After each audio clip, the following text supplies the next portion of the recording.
6:30.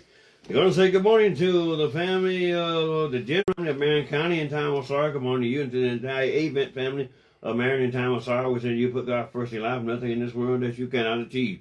We're going to switch over to Studio B and say good morning to you, Brother Michael Jenkins. Good morning to you, Tater, and good morning to everyone out there. Saturday morning. Not too cold today though, so that's good.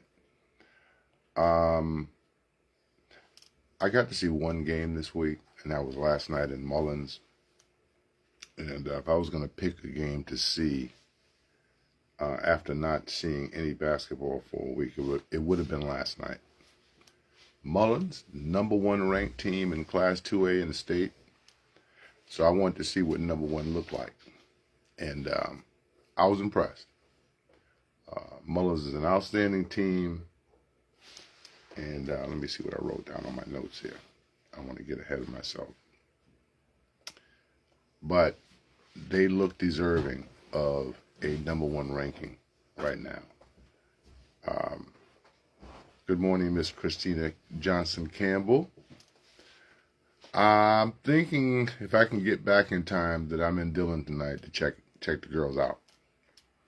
I'm anxious to see them. But it was a tough game last night. It looks like Mullins had the game in hand for a while early on, but this team is really good. This Atlantic Collegiate Academy, they got some boys on that team that can play. But Mullins, as they have done so many, as I've come to expect over the years, if you're a visiting team in Mullins and it seems like you're going to win, make sure you check and see that there's not enough time left on that clock. Because I've seen this kind of comeback from Mullins for years. They fell down by 11 points and it looks like this game was over. But it's the magic of Mullins. And I told Naeem, they had a problem last night with the scoreboard. It kind of went out and there was a delay. And at the time, let me see, what was the score then? It looks like Atlantic Collegiate was going to hold on to win this game. But when the clock went out, I said to Naeem, this is not a good omen for them. As it turns out, it wasn't. Because Mullins was able to come back, tie the game, and win it in overtime. But I want to talk about some of the players on Mullins because now that I have a visual of who these guys are, now I know them. And they got pieces. There's no doubt about that. They started out with a lineup of Dion Ford, who's a premier point guard and just an all-around great player. Braden Hughes, Ernest Ford, Antoine Crawford. This was the starting five. 1, 2, 3, 4, 5. This is a tough starting five. Because in Braden Hughes and Antoine Crawford, you have two guys that are just very, very tough inside. I wasn't even all that aware of Antoine Crawford until last night. I knew about Braden Hughes. I knew about Dakari Worley. And, of course, I knew about Dion. But the guy who impresses me probably more because of my previous unfamiliarity with him is Ernest Ford. When I tell you that this kid is everywhere, I'm talking about he's everywhere. He's long. He casts a very long shadow on the defensive end. And he has an offensive mindset where he does things sometimes in spectacular fashion. I'm totally all in with this kid. I totally have to see him play more. He's a senior this year. But it's amazing what he brings to the table for Mullins. Now, I got a little wind of him last year he'd get snippets of minutes here and there, and I'm saying, wow, who's this kid? Well, now he's a starter, and he's a very, very integral part of that starting lineup and of that team. He's an X factor. Hit some big shots last night, made some big defensive plays, like I said. But it's not just those guys who are making it happen for Mullins, because these next guys that I'm going to mention, if not for them, Mullins doesn't win this game last night. Now, it's kind of crazy because there's one kid that I had interviewed when Mullins had their media day. And he's a young man who was cut from the team last year. Didn't make it. And I detected from the conversation I had with him, he was very distraught about that at the time. But he didn't give up. And he came back. And last night, he might have been the player that was the difference for Mullins. And that's number 14, Jeremiah Page. Excuse me. Hit some big shots, made some big defensive plays, was just all over the place. And I'm going to tell you something. What I like about what Eric is doing is that he's showing trust in these guys. Now, this is a guy you cut last year. But yet you still had the confidence in him to put him in basically when the game was on the line. And he helped push you over the line for the victory. So I want to congratulate. And so he told me after I spoke with him after the game, he said, I told you. I told you. And he did tell me. He told me he was going to do whatever he needed to do to be a member and a contributor with his team. He made his mark last night. Another kid who comes off the bench and he could start anywhere, and that's Amir Lee. He is very similar in some ways to Ernest Ford. Maybe a little bit longer, but what he contributes on that defense is amazing. You try to throw a pass over the first couple of defenders on a press, it better be a perfect pass. Because this guy is he swoops in like a big bird and just steals the ball. Another thing he does is bring defensive intensity. Don't try to take this kid to the hole if he's balanced out there. He's going to block your shot. So he is a guy that I kind of got wind of last year too. I didn't see him play a lot. But right now he's a defensive menace. A defensive menace. Michael Razor is another one. Number 21. He reminds me a lot of Ernest Ford. They're almost like bookends, but they bring the same intensity to the game. He made a block last night that could have been a game saver at the rim. Kid tried to dunk on him. He wasn't having it. Big block, saved the bucket. You saw what the final score was in the game last night. All these guys played big roles for Mullins last night. All these guys contributed mightily. And as good as the starters are, this is not a win if not for these guys right here last night. Lonnie Austin, senior, played big minutes last night, key minutes last night. Because it must have been something going on with Braden because I didn't see him play much. He started, but he didn't play much last night. But Mullins, when you look at the entire makeup of this team, I can see why people around the state think that they are a legitimate contender. And that's probably why they're ranked number 1 right now, at least in Max Prep. So right now, Mullins is looking at a record. They're looking at a record of, let's see.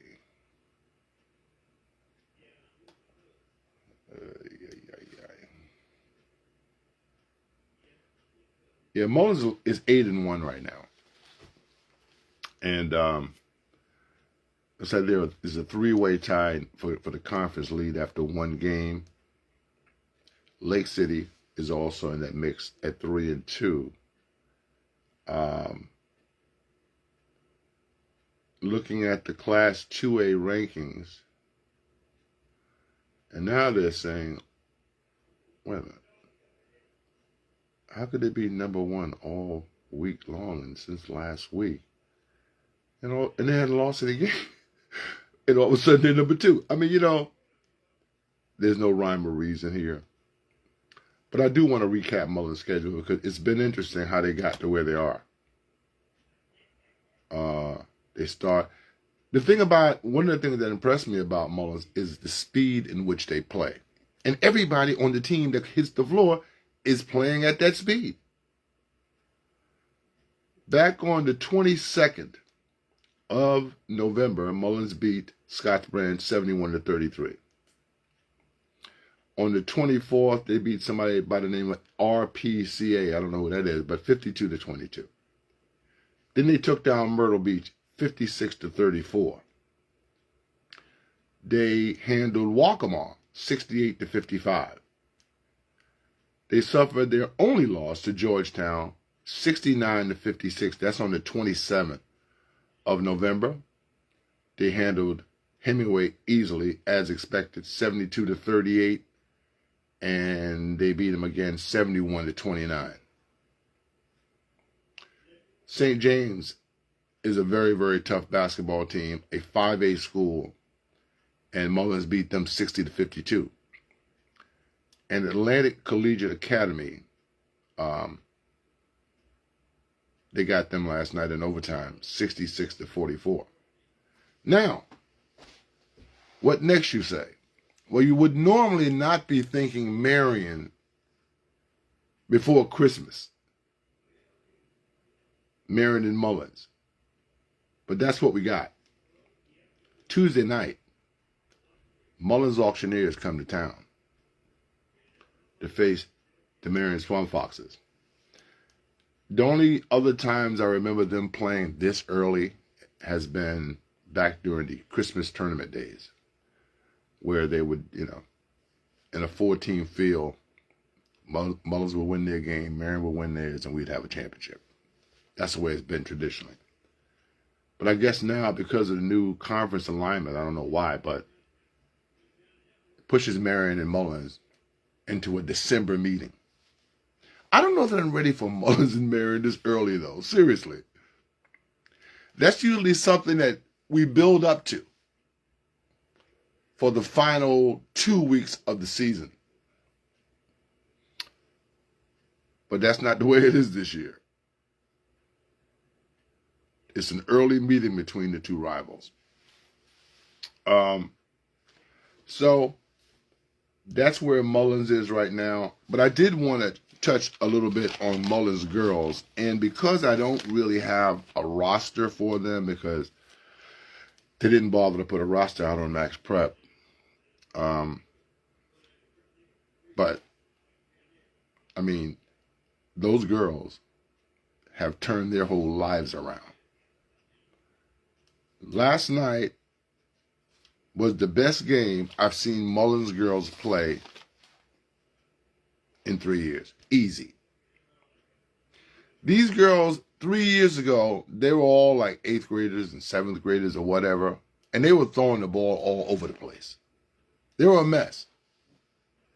But all they needed was experience. All they needed was coaching. All they needed was a chance to grow. And the McClintock girl took over last night and coached them. And it's ironic that it's the best game I've seen them play in years. They're a problem. I would love to call all the girls' names out here, but I don't have that information. But this little Nariah Woodbury girl is a problem. I'm telling you. She reminds me of so many that I've seen come through Mullins in the past. And maybe a little bit even like Ruby Lee Wright. And that's saying a mouthful, because Ruby Lee was one of the best that I've ever seen.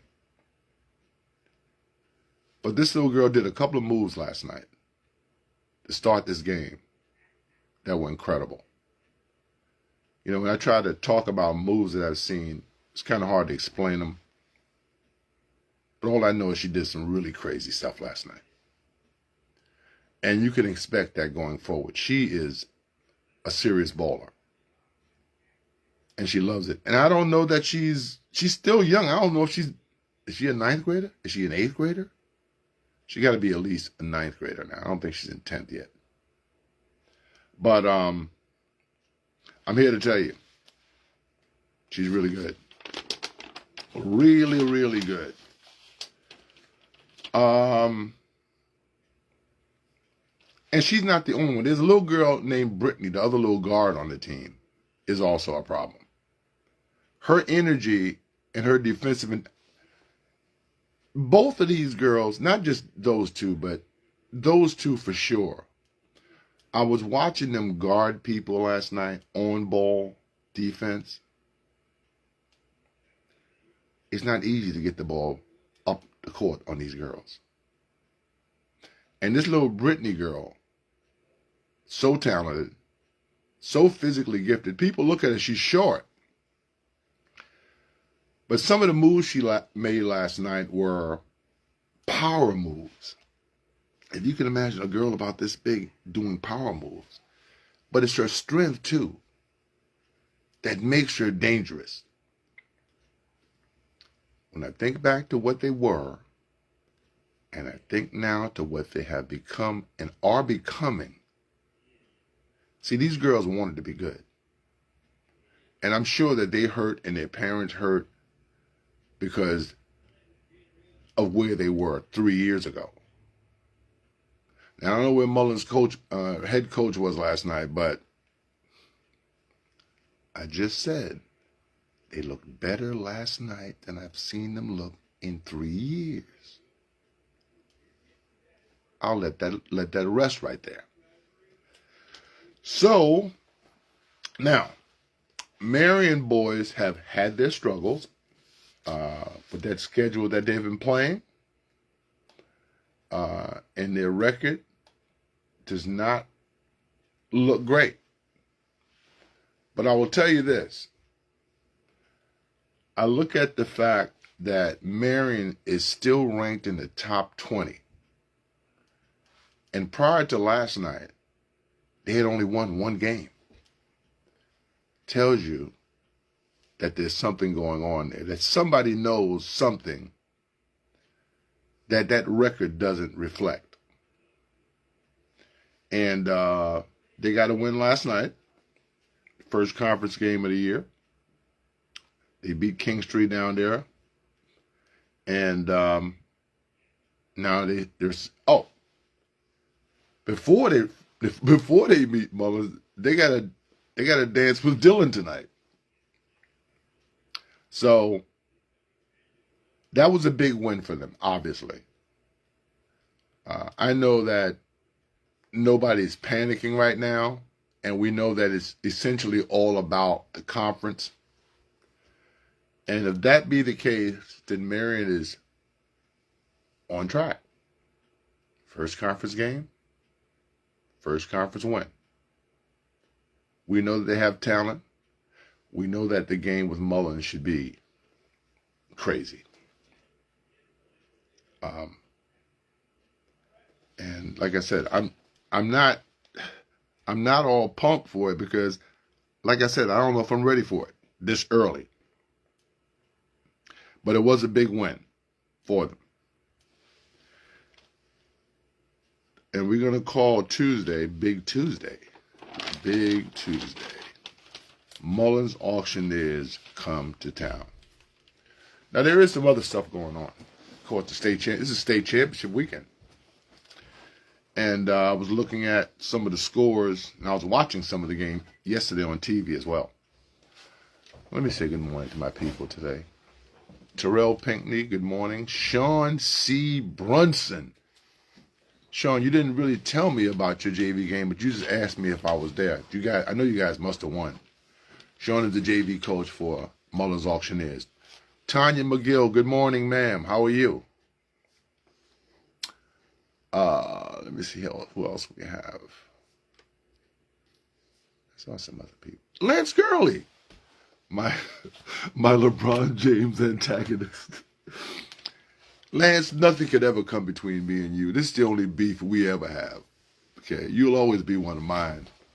And I'm proud of the things that you're doing as well.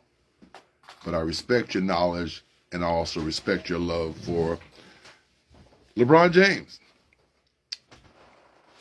But let's do the scores. These games were played at Oliver Dawson Stadium. On the campus of South Carolina State University.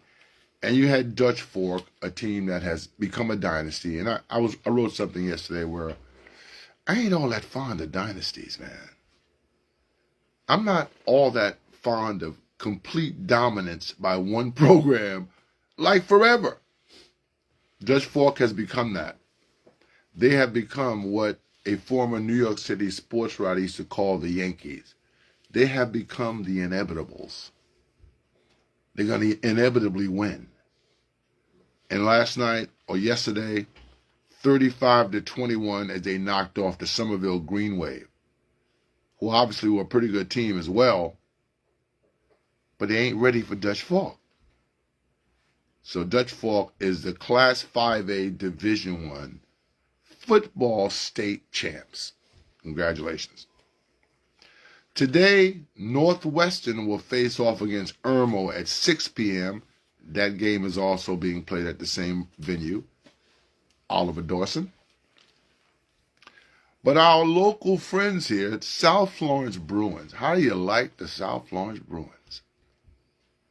Last year, they snatched defeat from the jaws of victory and lost in the finals. But that did not deter them. That did not discourage them. Because after an up and down finish to the season, getting beat by Hartsville, then coming back to take Hartsville out in the playoff, got them on the road to a state championship contest. And when the dust had settled, South Florence over West Side, 42-41 for the Class 4A state crown. Congratulations to South Florence. You know, and then when you think about the Sellers kid at the Gamecocks, the quarterback, making South Florence and this area look even better. So congratulations to South Florence. We're looking at 3A today at 12 noon as Belton Honeypath faces off against Oceanside Collegiate for the 3A title.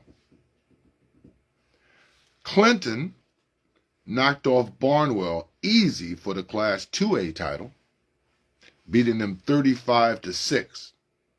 And this is one here that, you know, you can't overlook.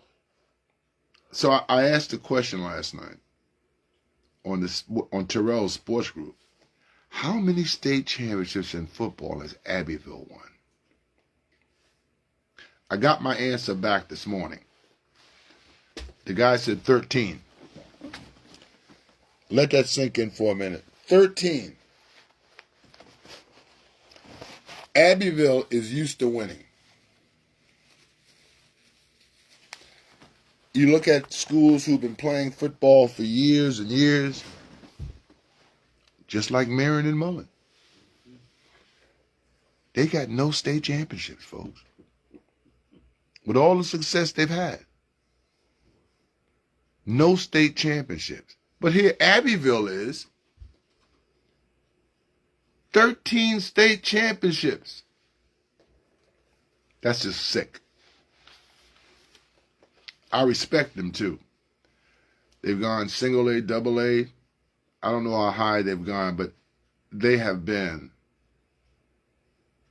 dominant over the years, kind of similar to what Dutch Falk is doing now at the higher level. Well, Cross was no problem for them last night, and they knocked off Cross by a score of 58-20. The tradition at Abbeville is unlike, 13 state championship. Do I have to say more? They've done great. And I want to congratulate them on a job well done. Well, now that my notes are gone, what else am I thinking about today? Well, the Eagles are still flying, even though they're not overwhelming right now, but they're still winning. And that's the key part. Now, my other team, and I got two teams, I told you this before. The Baltimore Ravens have been up and down. I say they have the pieces to make my prediction come true. And my prediction is it's an all-birds affair in the Super Bowl. Ravens versus Eagles. That's what I want to see. Two of my favorite quarterbacks. One is my favorite quarterback, which is Lamar Jackson, who I have dubbed Lamb Jack. I think he should call himself Lamb Jack. I think someone should contact Lamar Jackson and says, hey, man, Michael gave you this great label. How do you like it? He's got to like it. Lamar Jackson. Lamb Jack. Come on, man. That's a no-brainer right there. As far as basketball goes, LeBron James scored 30 points. I haven't watched the video yet, but I don't say this kid, I don't say he could ever score 30 points, but that was good for him. He could be a good reserve player if he works on his game a little bit. I don't think he could be any better than that. I don't see him one day as a star in this league. But his dad is taking some time off. I don't know what that's about, but I'm sure we'll be finding out about that soon. The Warriors are up and down. The Warriors need another big body on the front line, I think. If they don't get that, I don't see any real hopes of them becoming a champion or winning an NBA championship right now. Right now, Oklahoma City looks like the team to beat in the West. I believe that the Cleveland Cavaliers are the team to beat in the East. Now, you say, oh, wait a minute, Boston is the defending champs. I don't care. My money, if I had it to put on, would be put on Cleveland Cavaliers. I think they have all the elements to be that kind of team and to get to the finals. But we'll have to wait and see there. The Cowboys, these guys have not been good this year. I don't know that I'd call them the worst team in football, but they're one of them. Them, the Giants, and the Jets, all sorry. And they're just sorry. So the Cowboys are not alone. Albert Lewis, the world's biggest Cowboy fan, he's been quiet, and he needs to be. He doesn't always stay quiet, though, even when he should be. Because if my team was as bad as them, I wouldn't have much to say. So, at any rate, my sister passed away last week. I'm going to a funeral this afternoon. We've been getting hit hard lately, hit real hard. She died last Saturday.